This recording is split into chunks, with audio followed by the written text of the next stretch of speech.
got to school here, whether it was this quarter or last quarter or a year ago or whatever, I handed you, most likely, handed you a stick bag that had sticks in it, and then it had these really funky looking things that you probably never saw before in your life. What were those? Brushes? Yeah. You guys ever use those things? I'm just kidding. I know you know what they are. So our guest today, if you haven't read about him or heard of him, I'm sure you're familiar with him, known as the Brush Master. Okay, he's worked with Tony Bennett, and that was usually like a trio setting, so he's phenomenal playing trio, piano, bass, drums, vocalist, playing at extremely sensitive, burning, sizzling tempos, but super quiet. You know, I told you guys, I teach you, it's easy to play loud and fast, hard to play slow and quiet, or, fast and quiet and really keep that energy.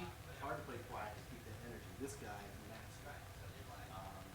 He's worked with Frank Sinatra, Dean Martin, Sammy Davis Jr., big band setting, so he also knows how to kick the butt of a big band. All right. It's phenomenal. And he's a real gentleman. And I'm just gonna get back there and get down. He needs to set up his computer for a second. Okay, so as he comes out, please give a good hand to Clayton. Okay, so let me go get him. He's back there talking to Fred, and I'll hang out there all day. All right, give me a second.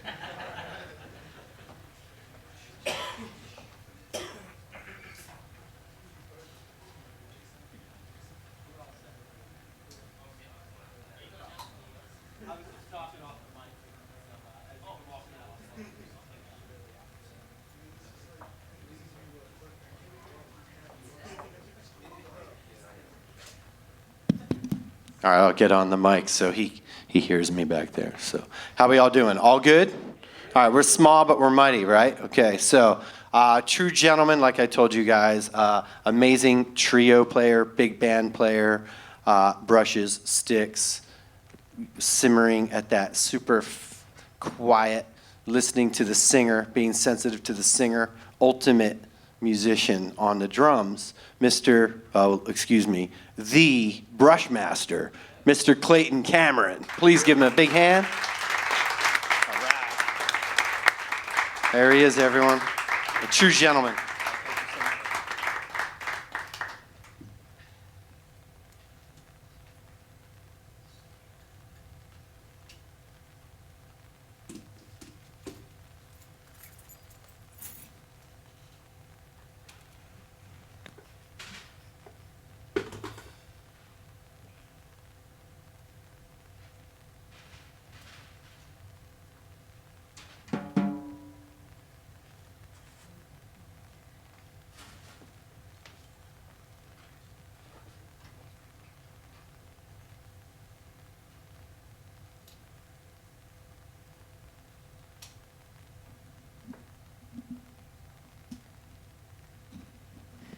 Thank you, Stuart.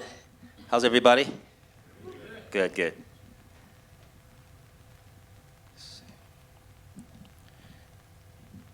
All right, I'm just going to tell you a little story and warm up a little bit as we go.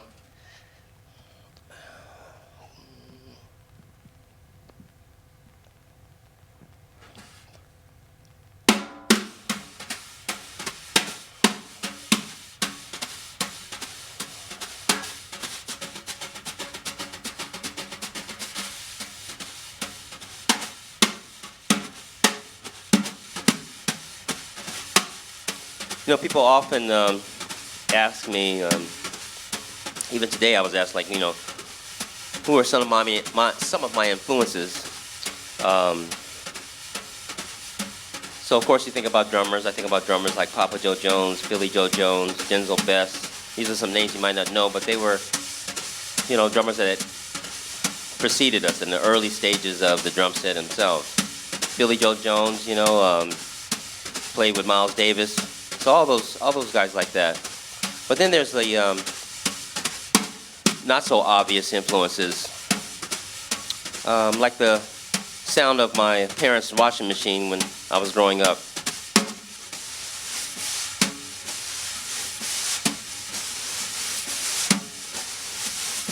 And then sometimes I get off balance.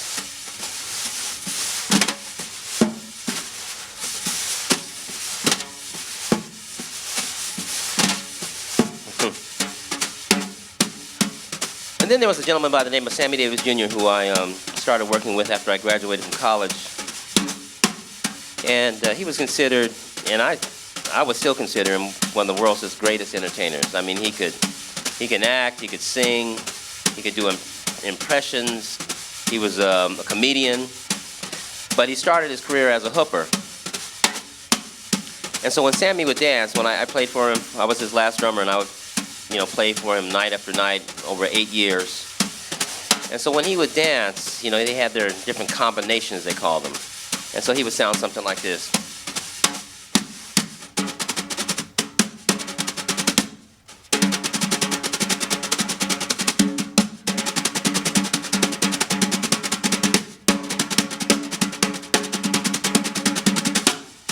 So I would listen to Sammy do all kinds of things like that every night. But then he had a lot of buddies sometimes would be a part of the show.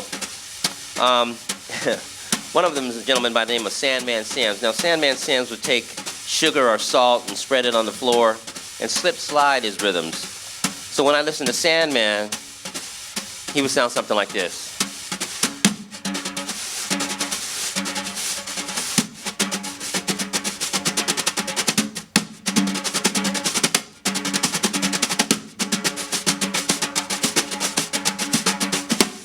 So what I would do, I would take Sandman Sims and Sammy Davis Jr. and put them together, and they would sound something like this.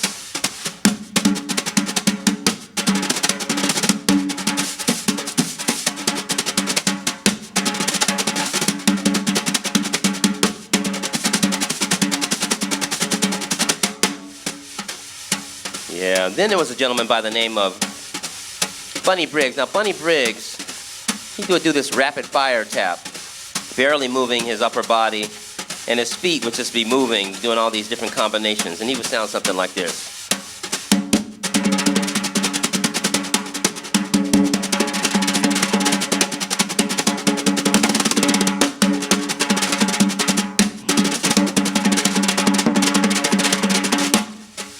So what I would do is take Sammy Davis Jr., Sandman Sims, and Bunny Briggs and put them together, and they would sound something like this.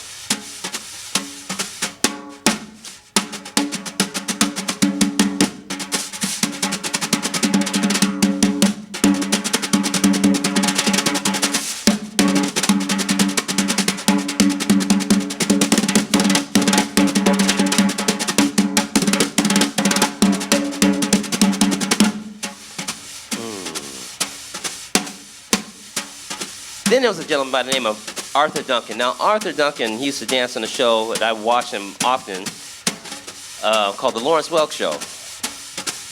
And it was in reruns. It wasn't when I was a child. It was reruns of Lawrence Welk Show. And so there was a dancer that would come on there. His name was Arthur Duncan. Now, Arthur Duncan would do these acrobatic moves with his combinations. A thing called the buck and the wing, where he would kind of spin around his leg at the kneecap, and just all this real athletic stuff. And so when I listen to Arthur, he sounds something like this.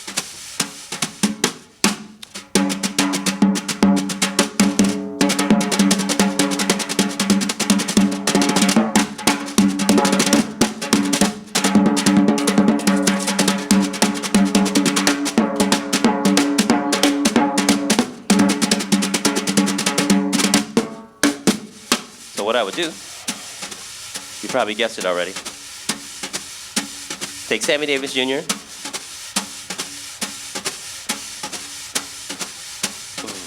Bunny Briggs, Sandman Sims, and Arthur Duncan, and put them together, they would sound something like this.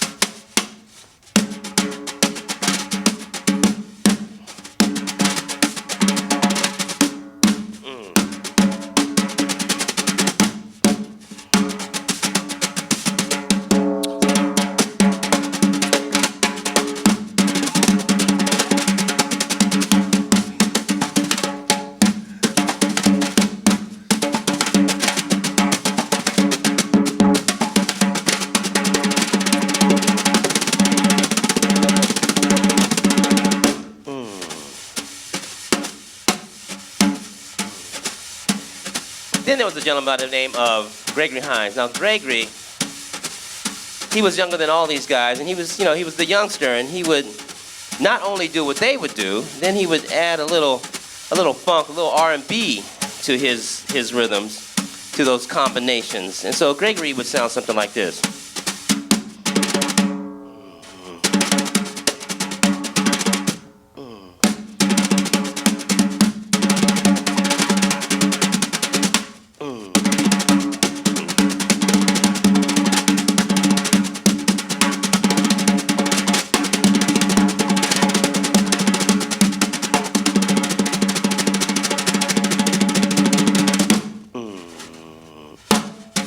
So I would take Sandman Sims, Sammy Davis Jr., Arthur Duncan, Bunny Briggs, and Gregory Hines. I put them together and they would sound something like this.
Thank you. That's a true story. Yeah, I used to work with Sammy Davis Jr., as I said, after I graduated from college. And, you know, he was an old school entertainer. And you learn, when you're working with great artists, you learn a lot from them, hopefully. And that would be like a piece of advice. If you can get in a situation like that, really try to learn from those people who have had a certain level of success, not just in terms of, you know, dollars, but in terms of their artistry, you know. And so he was a true artist, so it was great to, you know, be able to watch him every night for those 8 years. So any questions off the top of your heads before we delve into some of this stuff? Nothing? Okay. So I handed out some sheets. You have those? Could I get a copy of the stack? Thanks. Because I don't know what it is. No, okay. Oh, perfect. Okay, great. So, you know, the beauty about, you know, playing all the different styles of music, I don't know if you guys ever seen a TED Talk that I did. Anybody ever see that? Yeah, are you familiar with TED Talks? Yeah, they're great. So I had the opportunity to do 2 of them. And one of them is called the Rhythmic, and it's basically just me playing the snare drum like I was doing today and talking about these various grooves. And one of the things that seems to permeate so much of the music that we do, that we love to listen to, is something here on the sheet. Now I wanna just clap a rhythm, and I want you just to, you don't have to shout out, but I'll point to you if you think you know what the rhythm is. You know, just tell me what it is. So here we go.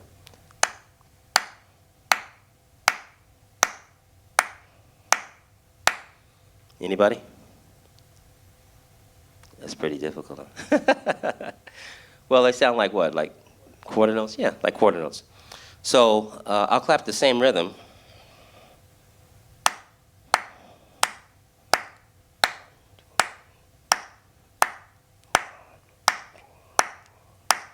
One, two, three, four, 1, 2, 3, 4, 1. 1, 2, 3, 1, 2, 3. 1, 2, 3, 4, 5, 6, 7. 1, 2, 3, 4, 5, 6, 7. So, could be any number of things, right?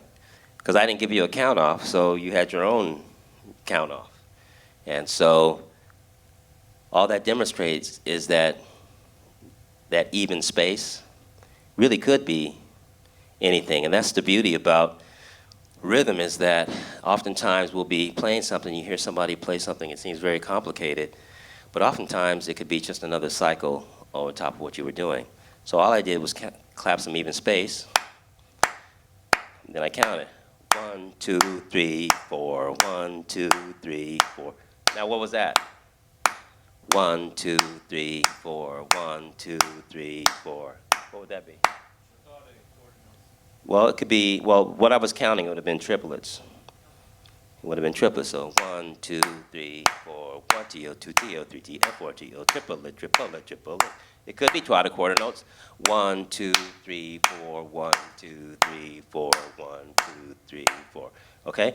So the point is that whatever you play between your concept of a quarter note, whatever the quarter note is, we'll just call it even space.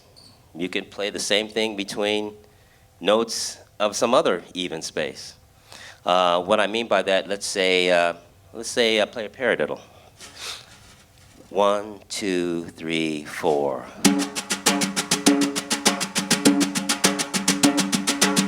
Right? So paradiddle. So that was one E and a 2 E and a 3 E and a 4 E and a.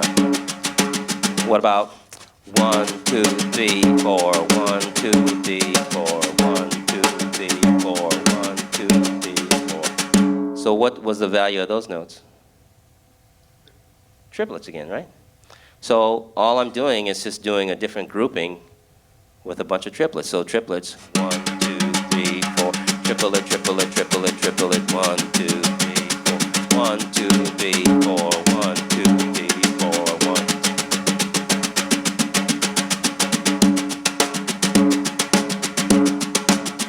You know? So it's very simple, but then it's a beautiful thing to be able to go in and out of these different cycles, if you will. So that first sheet that I have for you, it's just showing you what the dotted quarter note would look like. I don't have them written all as dotted, but if you didn't have any bar lines and you just wrote 8 notes dotted, 4 quarter notes, that's what it would look like. And this particular thing, like let's all clap together measure A and measure C, okay? 1, 2, 3, 4, 1, 2, 3, 4, 1, 2, 3, 4, 1, 2, 3, 4, 2, 3, 4, 1, 2, 3, 4, 2, 3, 4, 1. Okay, cool. What's it sound like? Any particular rhythm from like a clave, right? So the clave is based on cycle of 3. And why is this called 3? If you look down at the next measure, the next line, you see where I have the accents, and you'll notice that it's 3 eighth notes between each accent. You know, so 1 and 2 and 3 and 4 and 1 and 2 and 3 and 4 and 1, right? Okay, so just the cycle of 3 in 4/4. You can do a cycle of 3 in any, in any meter. It doesn't really matter what the meter is. But the beauty of it is, when we say clave, I'm going to play that same rhythm on the bass drum.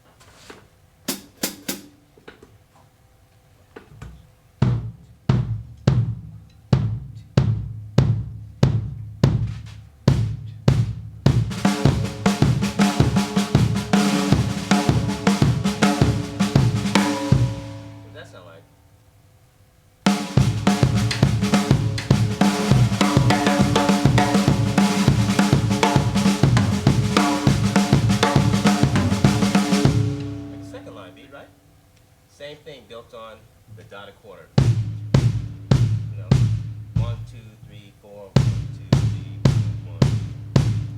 You know, so I had a conversation with the great Herlin Riley, who is out of New Orleans. He used to play with Wynton Marsalis, amongst other artists. And so we had a discussion about, you know, second line beat. And he's a guy that if he ever comes in town, you should have him here. Incredible. I know you've had some other New Orleans drummers, but let me tell you, he's one of the, and he's probably just lesser known, but his talent is immense. So anyway, Herl and I had a little conversation about the second line, and he said, yeah, Clayton, just go ahead and do the, you know, he didn't say dotted notes, but do the rhythm, you know, boom, two, dee, two, you know? But always roll on 4, you know. He says, so it sounds something like this.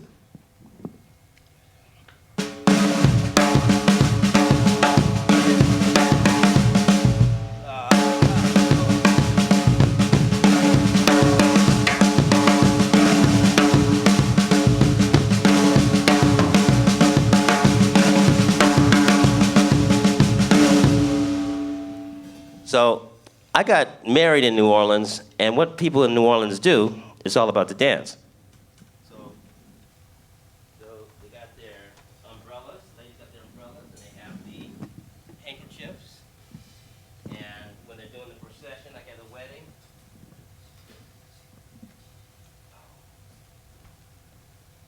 especially the ladies.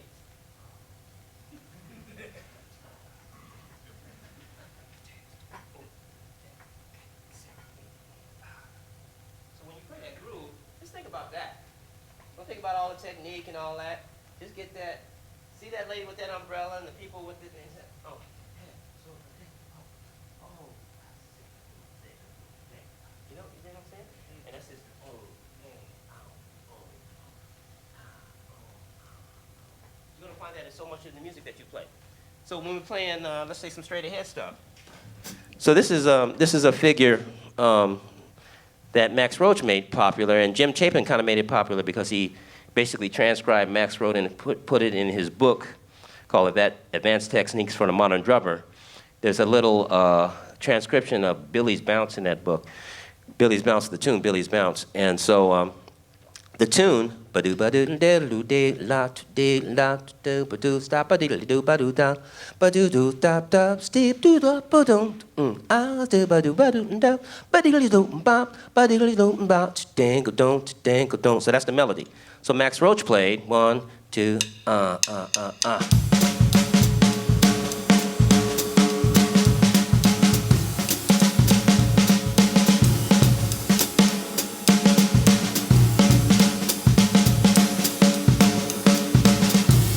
So most of that, if you look at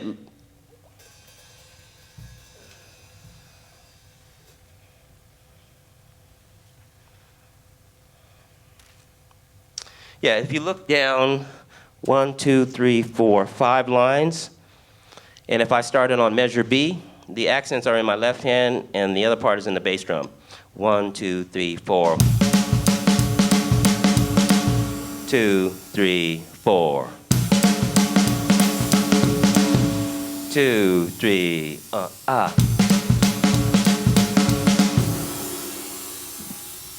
mean, that's swinging. There's something about threes, whether in groups of threes, a cycle of threes. There's when the monks first came up with notation, they had what they called perfect time. They had this thing called perfect time. And what perfect time was, it represented the Trinity. Perfect time was always in 3. And so the perfect symbol they felt was the circle. And so whenever something was in 3, they would write a circle on the bar line. They write a circle. If it was anything other than 3, they would take a little piece out of the perfect circle to make the perfect circle imperfect. So any time outside of 3 was considered imperfect. Well, that symbol with the little piece taken out would later on appear to be like the letter C, and hence 4/4 is called common time, just based on that misrepresentation or misunderstanding that that was just imperfect time. So, but there is something perfect about 3. Now let's go on. I'm just going to play a little bit again with the utilizing just the groups of 3s in different styles. Okay. So you have a simple.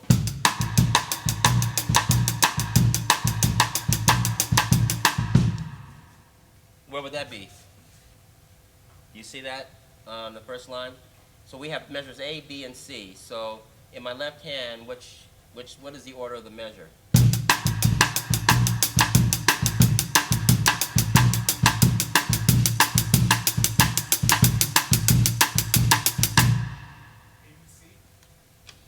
Okay, so A is, right? Okay, all right, so I started with, what is it?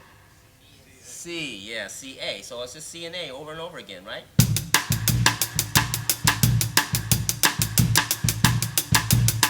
Right, okay.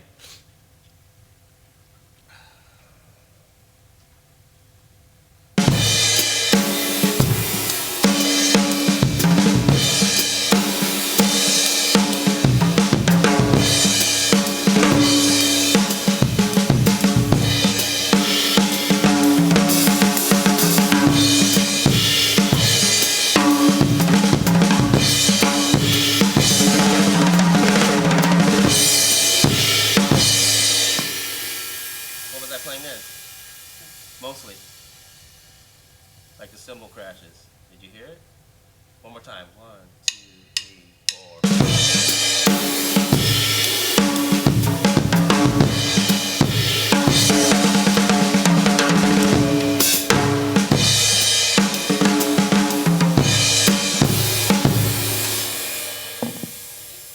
Letter A, right? 1, 2, 3, 4. Right? Cool. So I'm just showing you how I'm playing like all these different styles, but the same rhythmic theme permeates all 3 of them, you know? And it goes on and on and on throughout history. I guarantee you, you get your 3s down, you'll get your groove down. Okay, so now here's just a little exercise that I have. The 3rd line down. Any questions somewhere? Yeah. Who were the guys you talked about this concept of the perfect 3? Oh yeah, they're the monks. Monks are monks. Yeah, yeah. Not Thelonious Monk, No. but the monks, you know, who religious monks. Yeah. They are the ones that came up with notation. You know, they created notation. Because most music, outside of that, all music was oral. You pass it down traditionally, you know, father to son, to daughter, whatever, you know, and wherever you live. I mean, it's all over the world in terms of passing down tradition in music, because usually it has to do with dance, usually it has to do with ceremony, you know, always, you know.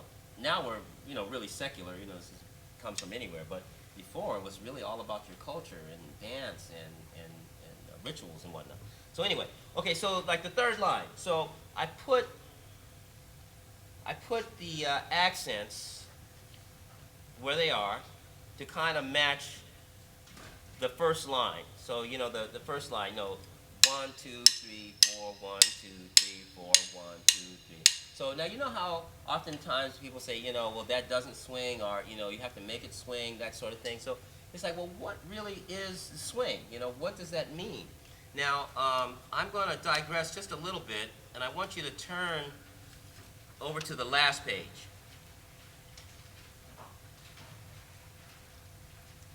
Okay, so the last page I have all these different 2 and 3 combinations. You know, pretty simple, you know. So the first thing, you know, 1, 1, 2, 1, 2. If I change the meter, it would be a 1, 2, 3, 1, 2, 3, right?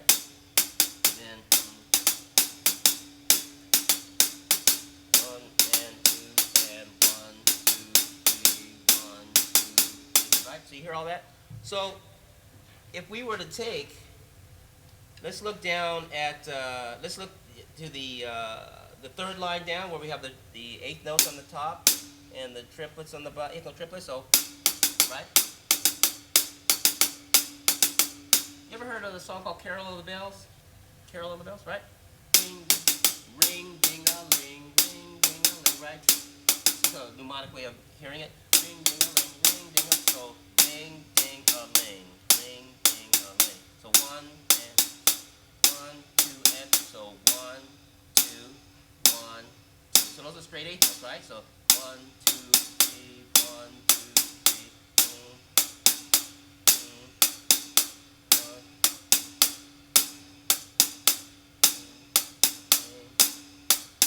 Now, so what I'm going to do, I'm going to take that the last 3 or beat 3, and I'm going to change what I call it. I'm going to call it and, okay? So we're going to go first the straight eighth notes, 1 and 2 and then 1 and 2 and 1 and 2 1 and 2 and right. That's what I'm doing, right? 1 and 2 straight eighth notes, 1 and 2 and strong, 1 and 2 and 1 and 2 straight, 1 and 2 and 1 and 2 and 1.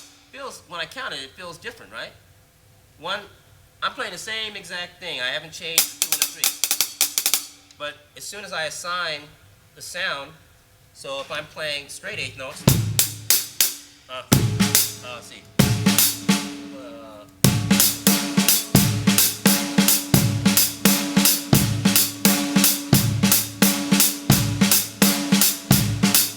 So,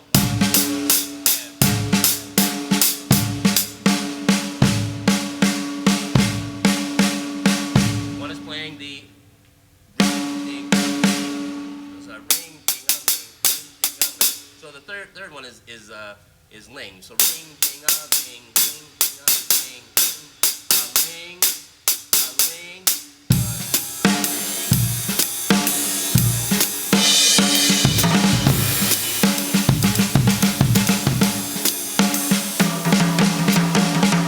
That's 2 and 3 together. How often have you heard that ling?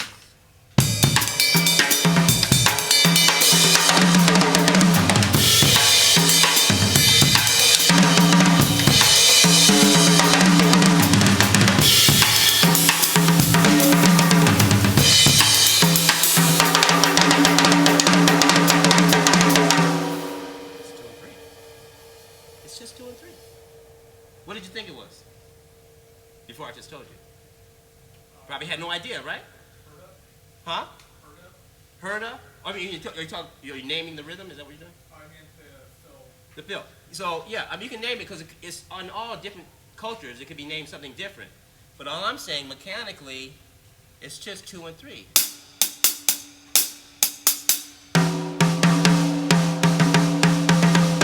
But I'm sure you've probably sat in some classes with Efren Toro where he talks about harmonic rhythms, you know, so the first beat is together and then they're on top of each other. So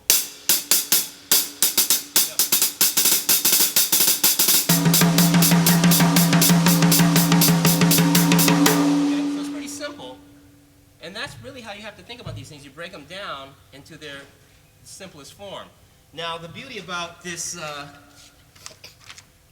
one thing, people ask me about soloing. Any questions? Because I can go off on tangents. I got all kinds of directions I can go in.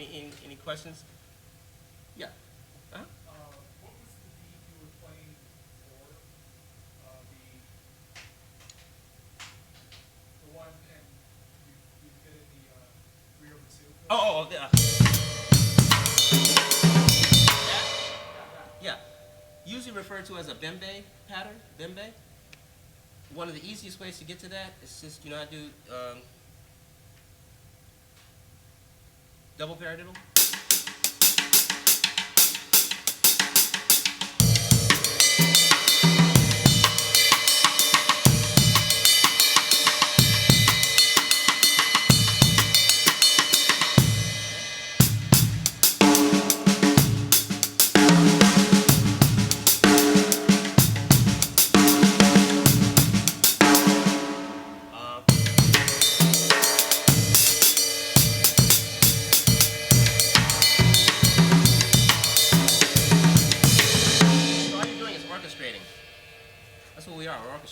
come up with something very simple, and then you move it around.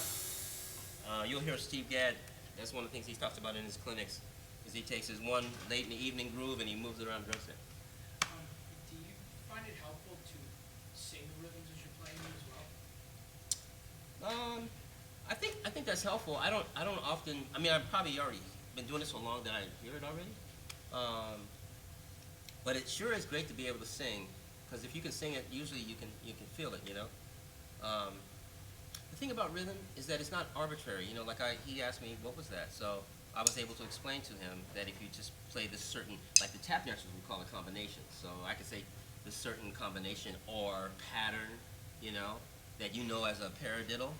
Okay, so that's just like some composer knowing what an A minor scale is. You know what it sounds like. You know what a Dorian scale sounds like. You know what all these different things sound like before you even play them. So and that comes with experience and it comes with study. So in terms of singing the rhythm, that I mean I think that's a good thing. Be able to sing it, and like if you're just looking at something, you don't have time to rehearse. And you're looking at a chart, you should sing it. That's what I'll do. I'll go, oh, bam. Okay, got that. And that's the thing about learning cycles too. Now I'm going to give you something else. Let's go back to the first page. Now I want you to look only at the eighth notes in that first line. So the first one is on the and of 2, right? The next one's on the and of 1. Next one's on the and of 4. Then the last one's on the and of what? 3. Somebody said 3, right? Okay, so starting in measure B, we're going to cycle around back to A, back to B. I want you to clap only the eighth notes, okay? So here's the tempo. 1, 2, ready, play, and 1, and 2, 3, 4, and 1, 2, 3, and 4, 1, 2, and 3, 4. Okay? One more time. You got it now? So we're going to start in measure B. 1, 2, 3, 4, 1, 2, 3, 4, and 1, 2, 3, and 4, 1, 2, and 3, 4, 1. Right? Okay. So the way I was counting it, 1, 2, 3, 4, 1, right? But what if I count it starting on B? Down, down, down, down. Now I'm counting it 1, 2, 3, 4, 1, 2, 3, 4. Back to that even space again. But now I'm counting it instead of 1, 2, 3, 4, 1. Now, so when I play it, I see that figure starting in measure B. I may go 1, 2. I'll get 4 bars for nothing, and then I'll play the figure in a swing concept. 1, 2.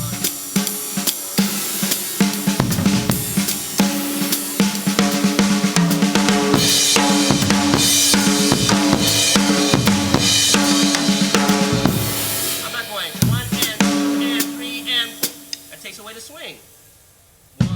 Now I'm just going to play it simply with my left hand. 3.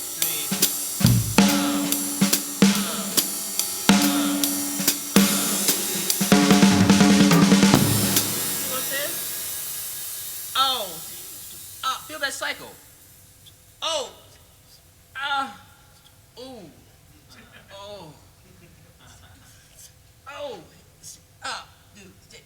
yeah. So when you say, do I sing it? I sing like that. 1, 2, 3, 4. Same thing. 2, 3, 4. 2, 3, 4.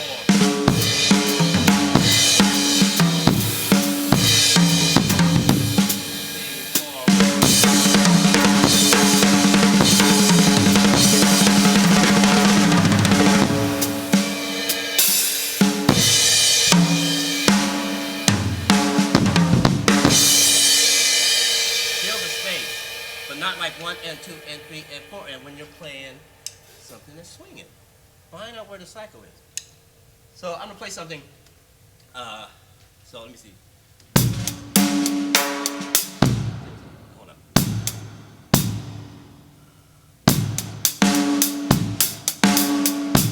Okay.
But all I decided to do was go.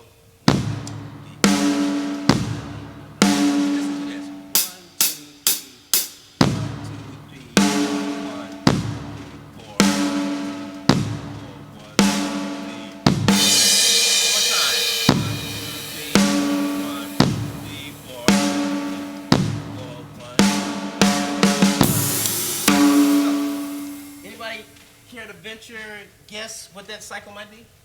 Or if it's a cycle? 5. Yeah, 5 is funky. We don't think of 5 as funky. We think of, you know. Somebody say 5. Everybody get all stiff. Now, let's do this. 5 is so beautiful. Anybody care to venture? What's the halfway point in 5? 3? Okay, so 1, 2, 3, 4, 5. 1, 2, 3, 4, 5. 1, 2. That sound like the halfway point? Okay, anybody else? 2.5. 2.5. So what would that be if we wrote it? What? And of 2.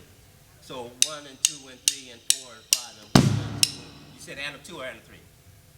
F2, okay. 1 and 2 and 3 and 4 and 5 and 1 and 2 and 3 and 4 and 5. Is that right?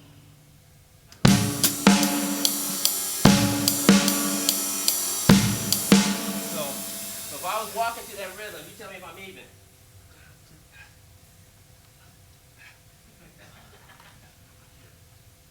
Anybody else? Give me 1. 3.5, so the end of 3. Okay. All right, let's listen to that. Would you say that'd be safest? Right?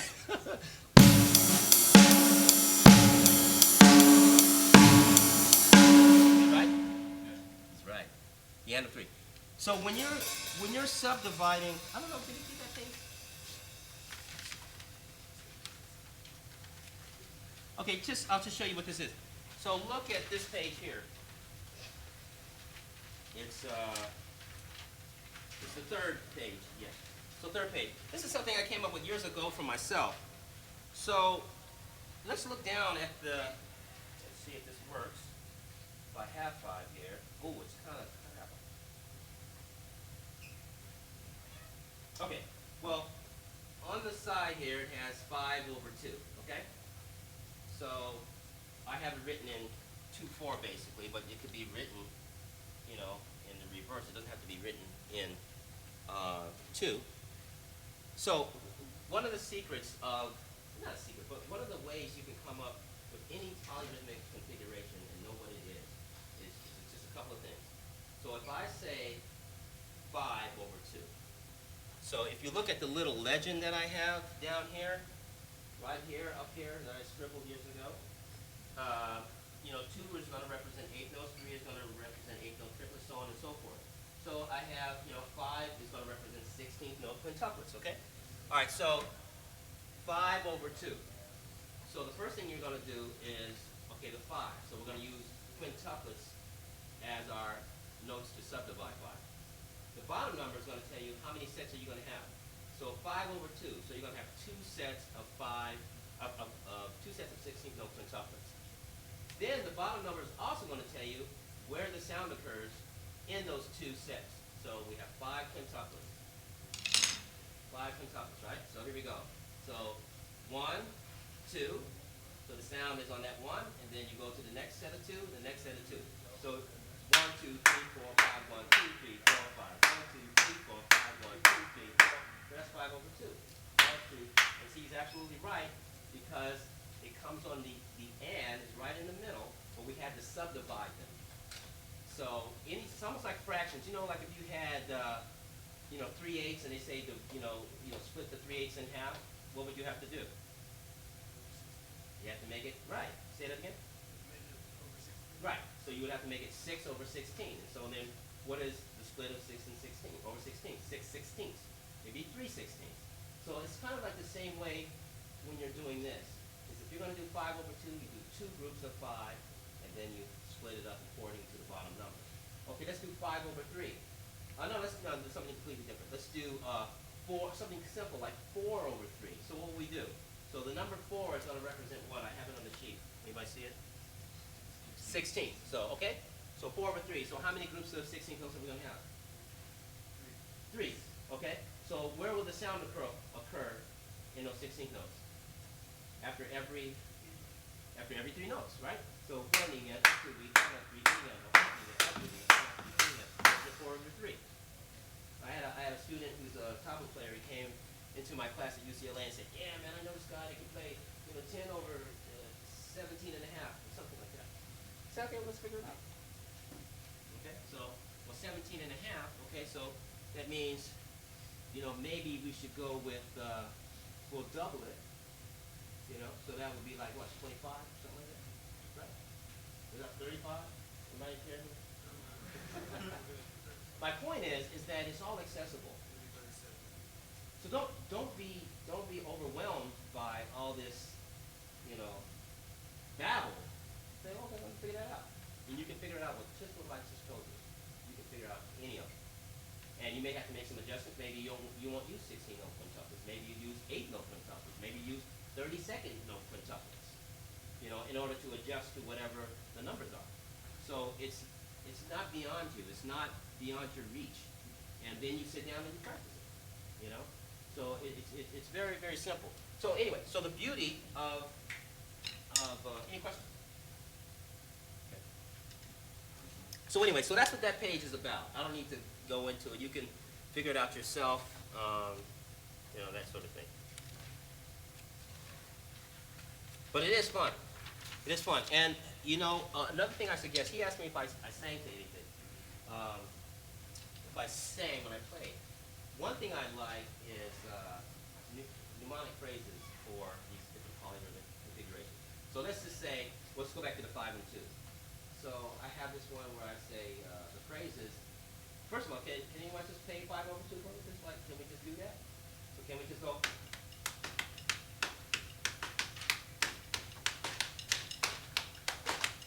Now we're going to count 2. 1, 2, 1, 2, 1, 2. Then 1, 2, 3, 4, 5. 1, 2, 3, 4, 5. 1, 2, 4, 5. 1, 2. You got to play the downbeat and the halfway point, okay? You can't just play one of them. So you got to play 1, 2, and then 5. So it's 1, 4, 5, 1, 2. But now, forget all that. Now let's see what the difference is. Sing this and play it now. This is not a triplet. This is not a triplet. This is not a triplet. This is not a triplet. Which one is easier? This is not a triplet. Yeah, right? It's like when we sing, and that's how things are passed down orally. As soon as we look at the paper or we get the math, we need the math, but we don't necessarily know how to do the math before we can play it.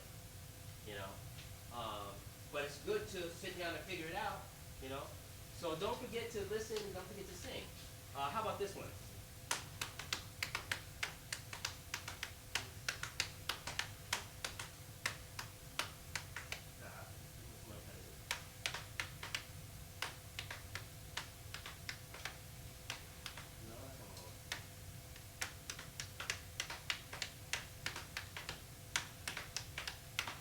Okay, the phrase is, don't worry about a thing, we will work it out, okay?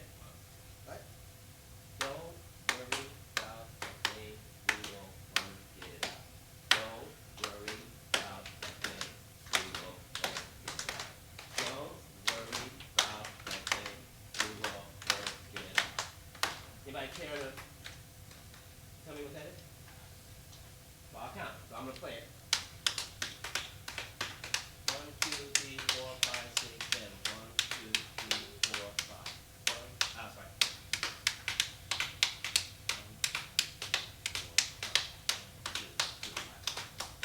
5 and 7, okay? But who cares? Who cares? Because you sang it, now you can play it, right? So I might be playing.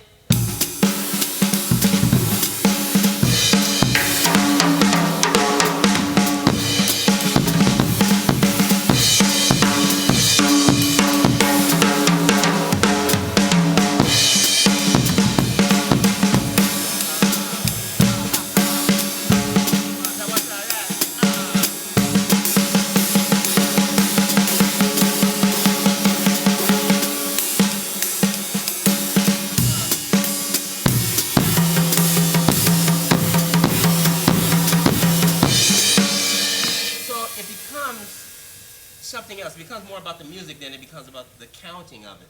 So I just did This Is Not a Triplet. You remember that one, right? But I did This Is Not a Triplet based on the dotted quarter note.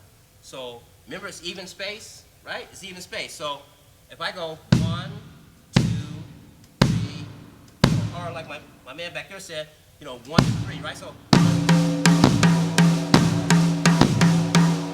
2, 4, right? Right? I'm sorry. 1, 2, 3, 4, 5. 1, 2, 3, 4, 5. Or 1, 2, 1. But then what I did, I went 1, 2, and 3, 4, 1, and 2, 3, 4. Dotted quarter note, okay? So now I base that 5 on that even space of the dotted note. So I'm going to start on the and of 1. The and of 3. 1, 2, 3. Ah, shit. 1, 2, 3.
You know where the last triplet lays in relationship to the straight eighth notes. So the more you get into the harmonic rhythms, that one page that I have, which is so fun. Let's see. Yeah, this one where I just kind of hand wrote those. Just try doing those with a metronome. And the key, though, the other trick is, not trick, but the other exercise is you have to count both sides of it. So if you're playing, I'm sure I had a music stand.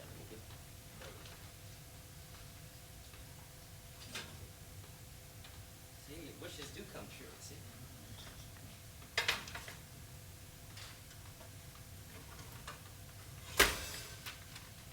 Okay, so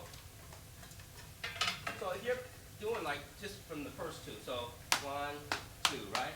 1, 2, ring, ding, a ling, ding, pass the bread and butter. That's the second one. Can you say that? Pass the bread and butter. Ring, ding, a ling, ring, ding, a ling, pass the bread and butter. Pass the bread and butter. Ring, ding, a ling. So I'm going from the first one to the second one. Then the other exercise is to go 1, 2, 3, 1, 2, 3, 1, 2, 1, 2, 1, 2, 3, 1, 2, 3, 1, 2, 1. And the other hand in a pass the bread and butter. 1 and 2 and 1 and 2 and 1, 2, 3, 1, 2, 3. Now, why is that important? Well, I mean, you could be playing something like, where we were doing that kind of 12/8 thing earlier. Let's see.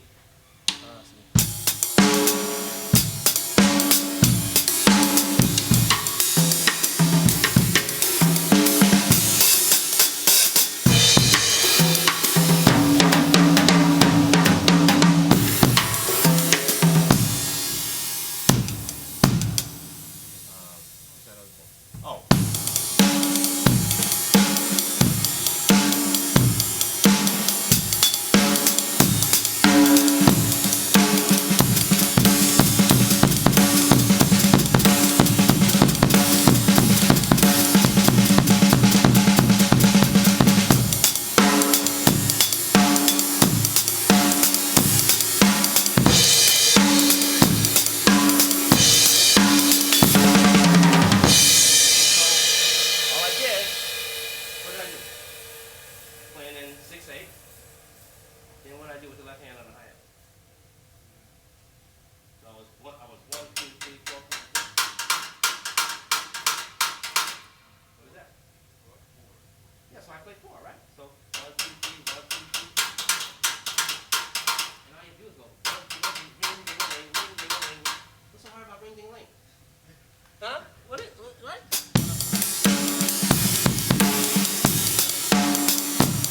could be playing Christmas carols all night. Nobody even knows it. Of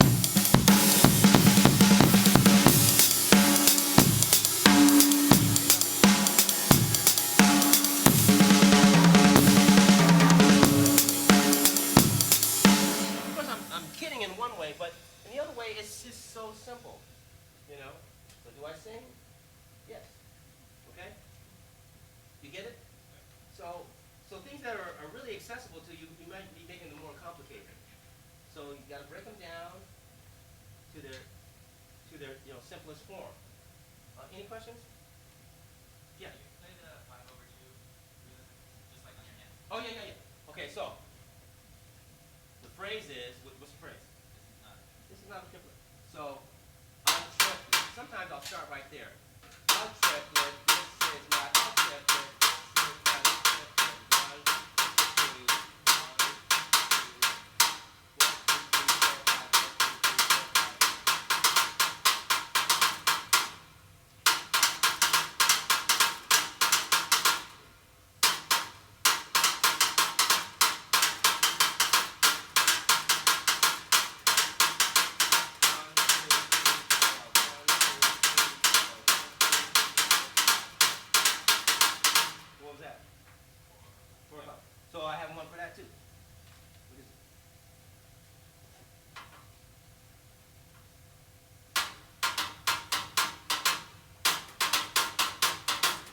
This isn't very hard at all. This isn't very hard at all. This isn't very hard at all. Okay, so I'm just doing this ain't very hard at all, so that's why I'm doing it. So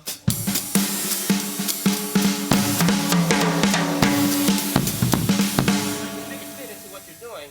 Now these little cells, as I said, they can be based on quarter note, they can be based on dotted quarter note, they can be based on the triplet. Why? Because all of those are even spaced, right?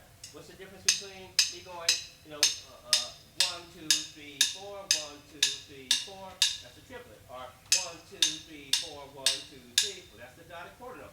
1, 2, 3, 4. They're all the same space, so you should be able to play 5 between the triplet, 7 between the dotted note.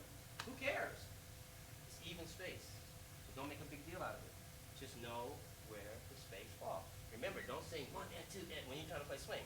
1, 2, bang, boom, step out, the game. Step out, step, bottom. That's what I love. If you ever get a chance, videotape Sammy Davis Jr. and Louis Bellson. Just, not videotape, Google it on YouTube. Just go to YouTube and put in Sammy Davis Jr., Louis Bellson. You're going to see a TV show with Sammy Davis Jr. and 4 drummers. And they're all great, but they could not keep up with him with his swing. Why? Because he understood the triplet. And I kind of digressed a little bit, but I want to stress the importance, especially when you're playing different grooves, of 1, 2, 3, the third one down. Being able to play those accents in the triplet, because you hear it in so much music. So the figure is just based on the dotted quarter note, but remember we already talked about the swung, how that last note is swung, right? So that's what we're doing. We're really moving it over to the swung part. So 1, 2, 3, 4.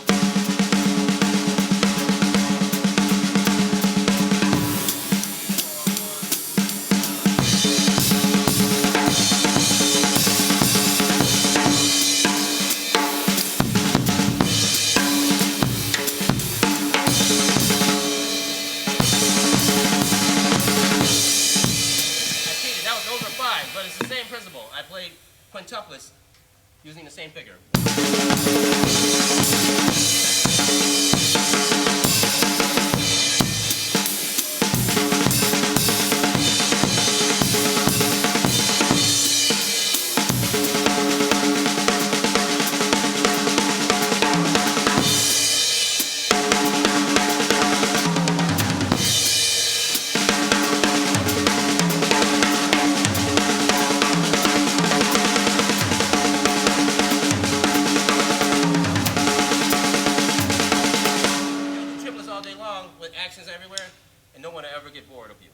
I'm telling you, because it feels so good. Are you switching up your fifth and your third every time? Like you start going to your rod? That's a very good question. So am I changing the sticking?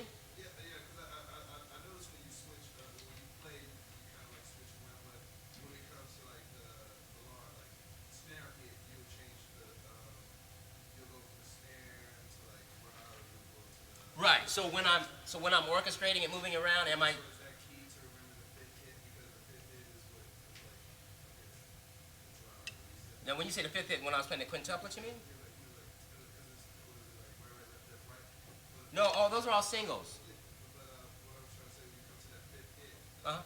is there like a key thing when you switch it? Yeah, because you're playing that last note. You're right. So the triplet is, if you look at the sheet, so the triplet is on a downbeat and then an upbeat, right? So,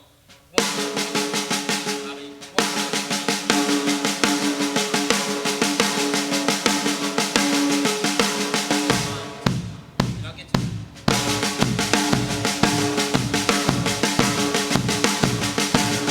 All right, so now orchestrate.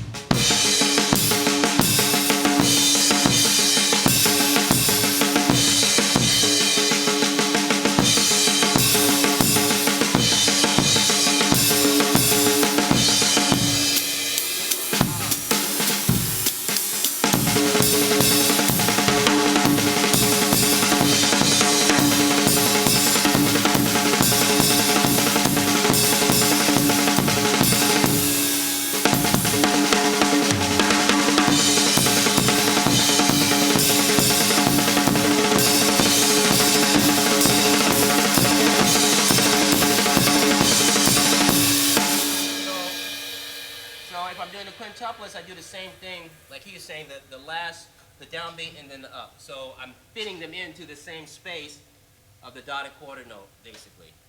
Okay, so 1, 2, 3, 1,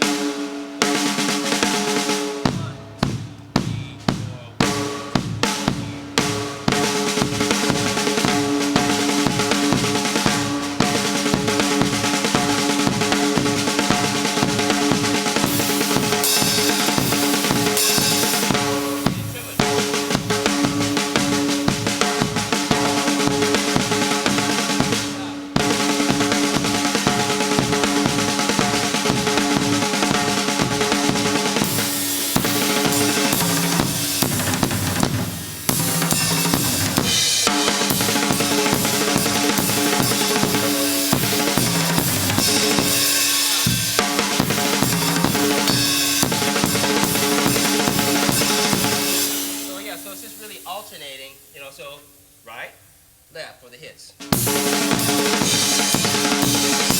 thing with the triplets is that because we're playing a swung eighth note, it switches up because we're holding true to the form of the triplet. While the quintuplets, I'm making them fit exactly in the space. While the triplets, I'm actually swinging the space. So the sticking is a little different. So even though I'm going right, left, it's 1, 2, 3, 4, 5, 1, 2, 3, 4, 1, 2, 3, 4, 5, 1, 2, 3, 4, right?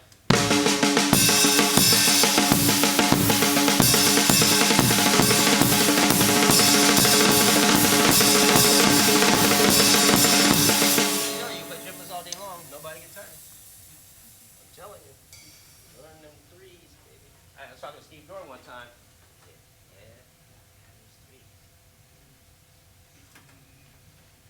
How many times have you heard? I wish I had a wallet. Yeah, mine. Can I you? I promise I'll take the money. Yeah, I don't carry a wallet anymore because, I got this iPhone thing, it carries all my stuff. But I can't, it doesn't sound good. It doesn't sound good on iPhone, does not sound good on the camera.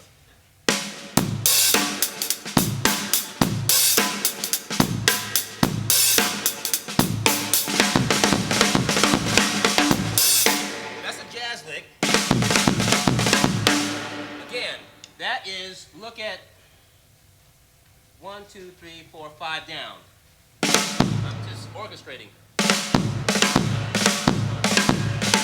that's a jazz lick.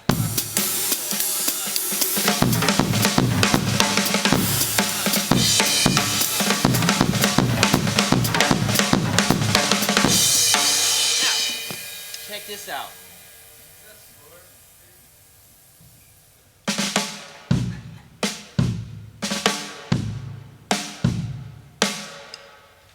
I joke sometimes.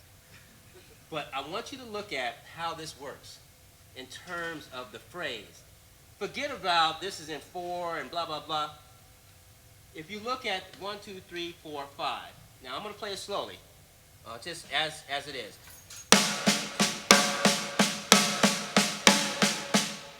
So when's the next time it starts? After starting on the downbeat, when's the real next, where would you say the next real phrase starts? Because, oh no, answer the question. Where do you think where the phrase really is? Because it's in groups of 3s, but when you play it, it feels like it's starting all over again. Anybody feel that? I'm going to play it for you. 1, 2, 1, 2, 3, 4.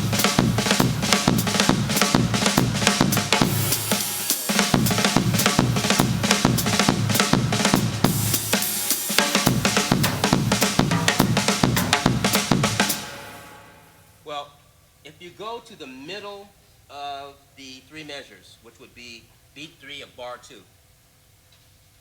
So the first part is 1 and 2 and 3 and 4 and 1 and 2 and 3 and 4 and 1 and 2 and 3 and 4. Get that?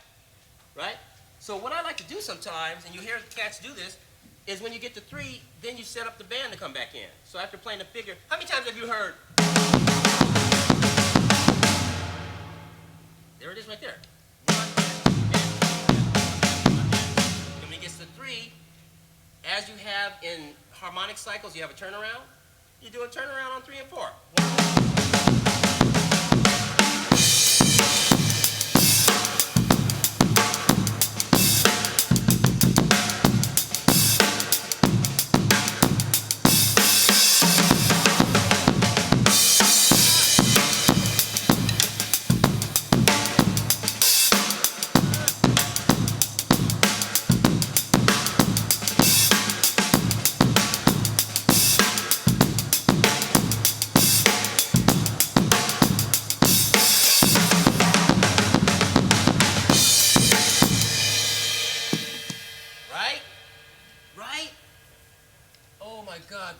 Feel so good. No matter how you play them, it's hard for you to mess them up.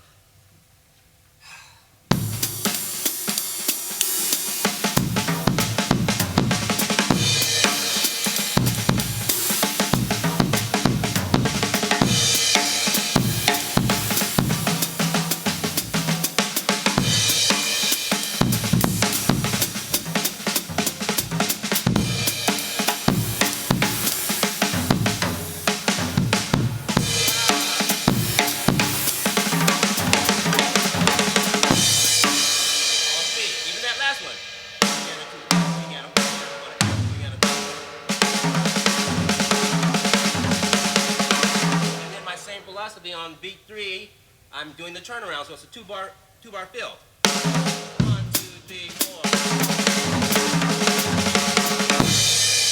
How did I turn it around?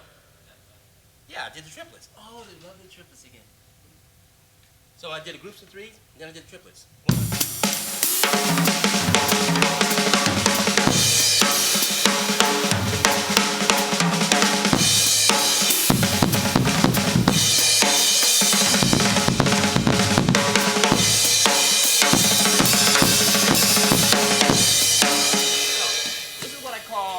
Crust, and whatever filling you want to put in is up to you. You get the crust, which is the cycle itself, and then you do what you want. So once you understand, once you trust the crust, you will be cool. Everybody will be eating off your plate, okay? Because it's so simple, yet it's not really harnessed, but by the really best players. You're going to hear the best players do this, whether they're thinking about, I'm just teaching you what it is. I'm not telling you everybody thinks about it this way, but I'm telling you that's where it's at. You just listen to all kinds of music, listen to cats you like, you're going to hear this stuff in there. Okay, so I'm going to wrap it up. Any questions? Any other questions? Yeah. Office hours?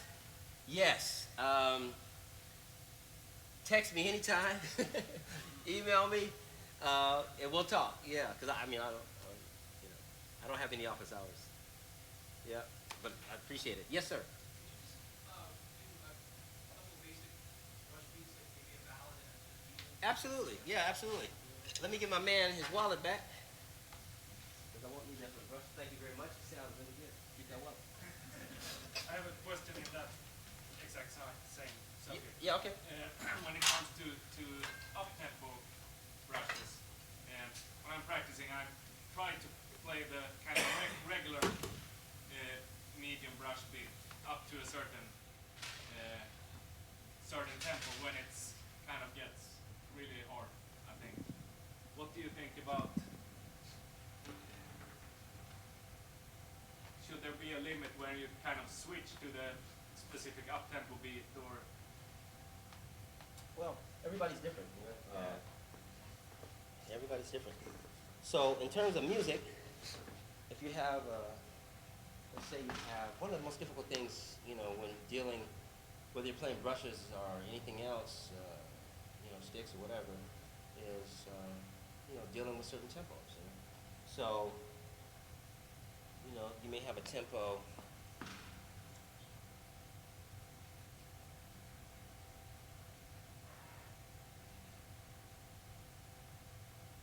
of 1, 2, 3, 4. So if somebody counted something off like that, you probably have like a heart attack or conniption before you got to beat 1. Because there's just so much space in there. But then again, remember we were talking about dividing the space up, you know? Like 1, 2, 3.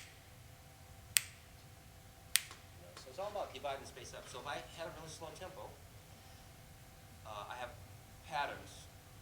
One pattern that I like to do, and I have a book called Brushworks, and it has a DVD with it. So you can, you know, I'm only here one time, so you can look through that, and it's pretty good at explaining with the book and the DVD. So one of the things I like to do is subdivide by using just 8th notes. And the way I create the 8th notes when I'm sweeping is by changing direction. So when you change direction, you create the rhythm. So if I was just going straight back and forth,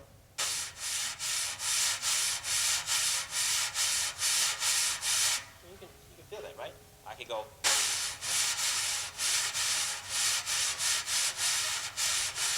So I'm simply changing direction.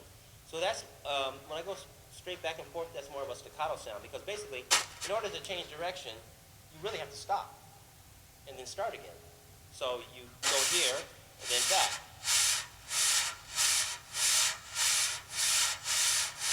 Now, if I want to make that smoother, more legato, Philly Joe Jones used to have a thing called, he would call it the eye. It was like the shape of a football. So it's not a circle, and I'll get to the circle in a minute, but it's more of an eye.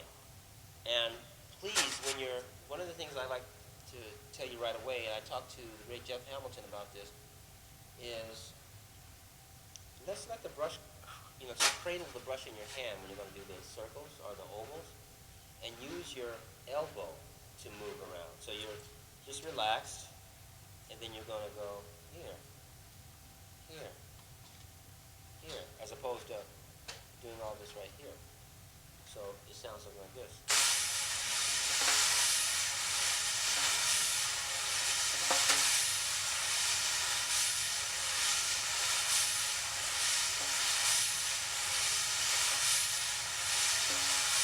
You did? So can you hear the? You can still hear it. I'm just holding it, but the time is me changing direction. So then on top of that, I usually do a pattern. I call it the funny two. So you're going to draw kind of like a backwards S in a way. Okay. So there's 3 direction changes in that. So if you listen.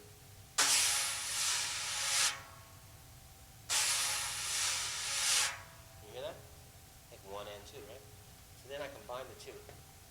So there's a thing about choreography with the brushes. You know, oftentimes people, you know, they're doing all this stuff and got all these patterns and things that when you really break it down, or you close your eyes and listen to them, they're not really giving you the groove. So this is a a real simple way to get to it. So always, I'll say usually, never say always. Usually start like opposite. So if you're starting, like this particular pattern, I'm going to start the left hand over here, and I'm going to start my oval eighth notes, 1 and 2, on the bottom of the drum. 1 and top, so bottom, top, top. So.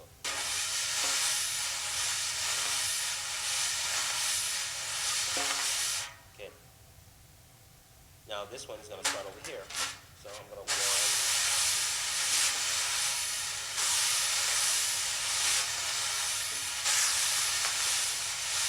So, look at, so now, another thing I forgot to say is that sometimes you can play the same pattern, but you double it up, or you play it, twice as fast or slow, that sort of thing. So this pattern is good for playing really slow, so 1,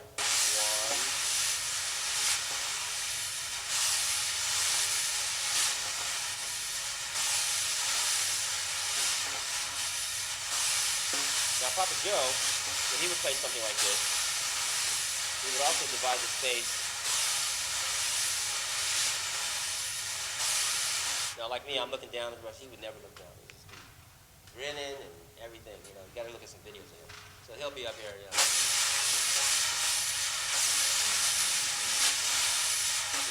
kind of stuff. So he's like, oh, yeah. And it's like, what was that, And it has nothing to do with sound, but it does have something to do with space. So 1 and 2 and 2 and 2 and 2 and 2 and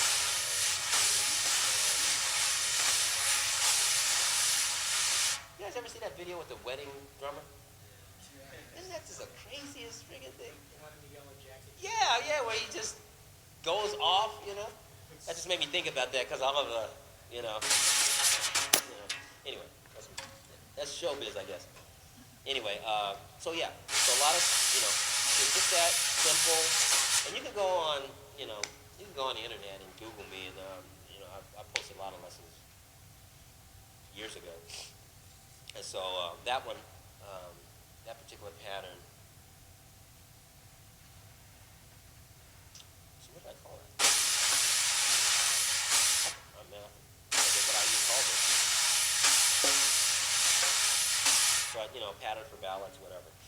So that's one. That's a really good ballad pattern, Now, it's also good a medium tempo thing. Now check this out. So now we were going 1 and 2. So if I'm going, sometimes I'll go counterclockwise as well. And I do that by just turning my hand over. So it's almost like I'm doing the same thing, or like that. But I like it because it doesn't take me any pressure, hardly any pressure, to get what I call a full brush stroke. Now listen to this. I'm going to play the tip of the brush.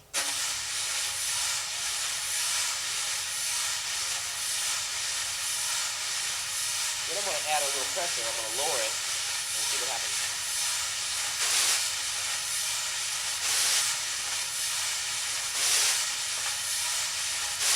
Okay? So that's an accent. So if I'm playing,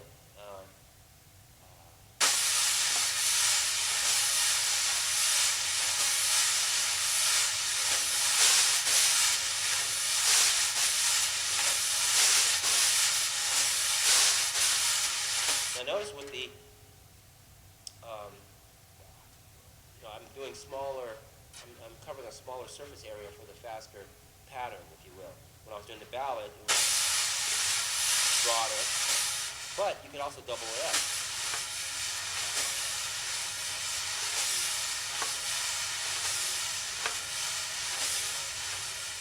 Okay. So it can be the same pattern just in different ways, smaller and a little quicker. In fact, I had a session, I was just telling you, I did an interview earlier today, and I did a session with Tony Bennett, and I was playing like this. And Tony's about where you are. So he says, Clayton, the brushes are too loud. I said, oh, brushes are too loud. As I say, the cotton's too hard. But it may be. It may be. So I was like, okay, all right, what do I do? Well, I'm creating creating all this sound because of all the area that I'm covering. So watch what happens when I cover less area in the same tempo.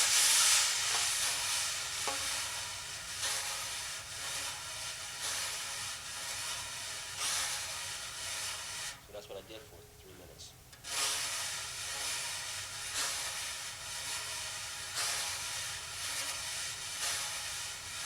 Now the beauty about sound is that it creates syncopation in the groove.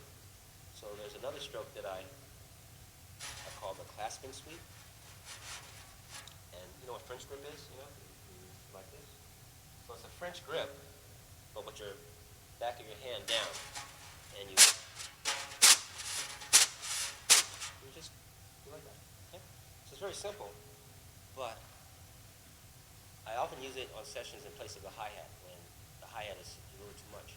So I may be playing. So.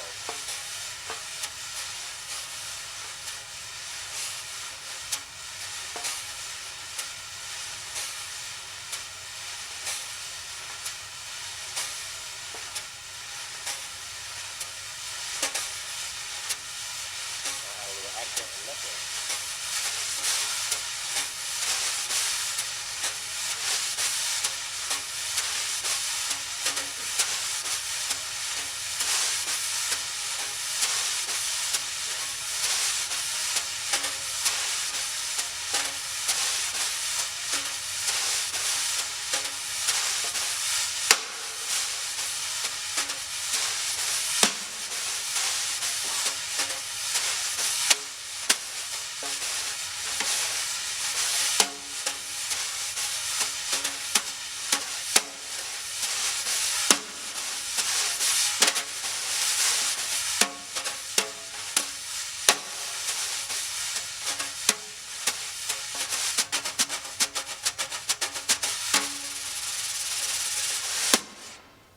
So very subtle.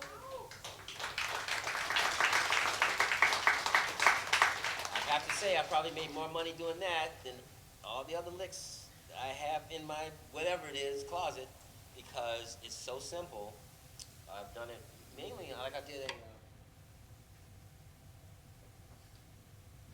a record with Neil Young, and it was interesting because we had a big old giant orchestra, so you would think that, hey, you got to have hi-hat and all that kind of stuff pounded to keep those people together. But because you're recording, it's amplified, so that sound, you can feel that groove, man. Come on. It's so nice. So it's all about sounds. It's about the changing of sounds. And I have one drum here, but I'm orchestrating the sounds of the brush. And see, that's what I think when I first started doing this years ago, and my peers didn't understand, is that they thought, Clayton does a lot of tricks. And I never really commented on that. But listening to the tap dancers, how they use different parts of their feet, the heel sounds different than the toe, sliding the foot sounds different than tapping the foot. So it's all here with the brushes. The sticks don't sweep, So, so to me, just trying to emulate them really opened up my mind. And so what I'm saying to you is don't just listen to drummers. Don't just, listen to your bass player. Don't just listen to bass players, Tony Bennett didn't listen to, listen to male singers, but most of the people that he emulated are female singers. And so because he's male, people don't put the two and two together. But if he tried to sing like Sinatra, you would be going, oh, well, this is another Sinatra. But you're not going to say he's another Billie Holiday. He's just not going to do that. So you have to really, the cliche, think outside the box. And I don't mean just think outside, but feel outside the box. Like, bringing in different things that you might not think ordinarily would really work, like I did, with the tap dancers and all that, with the washing machine. That's a true story. So, so those are the things like maybe for the balance. So for the medium tempo, so we already talked about staccato sweep, back and forth. That's straight back and forth. That sounds like this.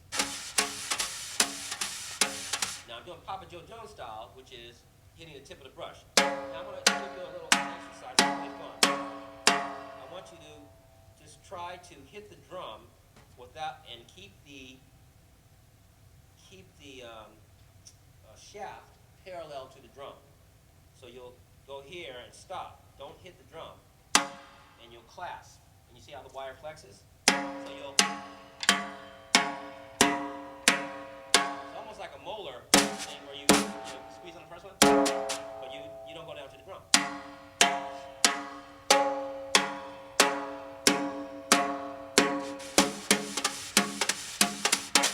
You get that Papa Joe Jones sound, that real, the tip of a whip is used for torture. It ain't but, just a little piece of leather, right?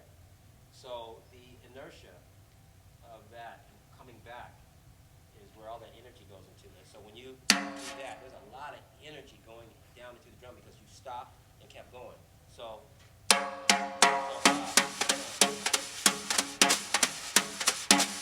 that's one approach. So I'm just doing staccato kicks here.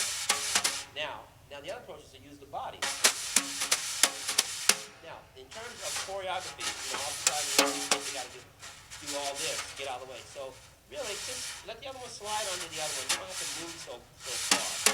Now, time equals space. So if you were, so maybe a little broader. It doesn't have to be that for every tempo. In fact, as the tempo gets faster, the movements get smaller.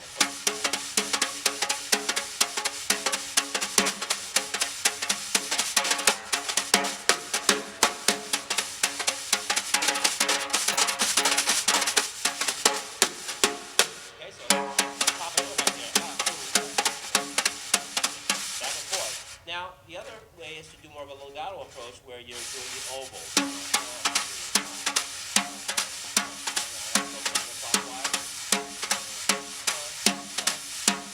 Still using the tip.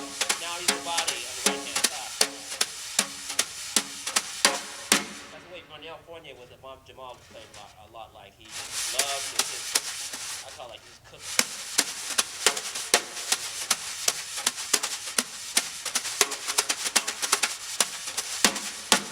Different then, okay, because you're using different parts of the brush. Okay, up tempos. Now you're going to use a clasping sweep in whatever, I don't know, you might be left-handed, but in one hand for the 2 and 4 of the hi-hat. 2, 3, 4, 1, 2, 3, 4, 1, 2, 3, 4, 1. Then you're going to go, now mind you, I don't know what your limit is, so,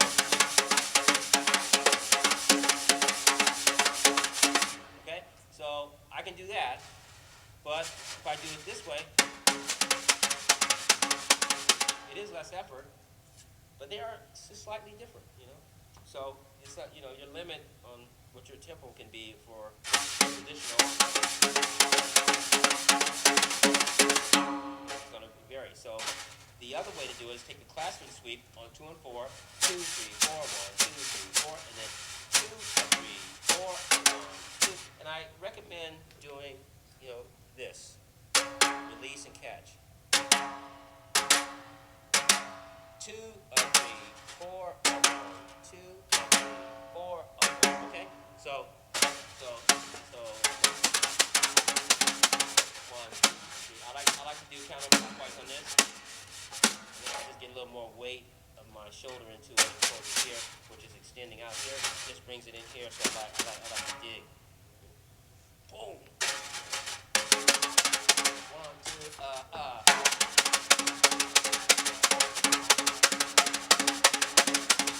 Billy Joe called this the gallop. So 1, 2, 3, 4.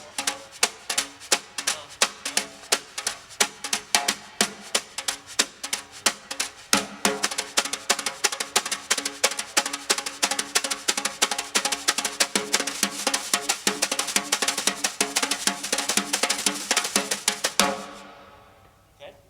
Yeah. All right. So those are the basic approaches. All right. What's the name of your book? It's called Brushworks. Brushworks. Okay? All right. Ladies and gents, it's been a pleasure getting here again. I got to wrap it up because it's almost time to go. Probably have other classes, right? So anyway, if you have any questions you want to ask me, I'll be up here. Thank you very much.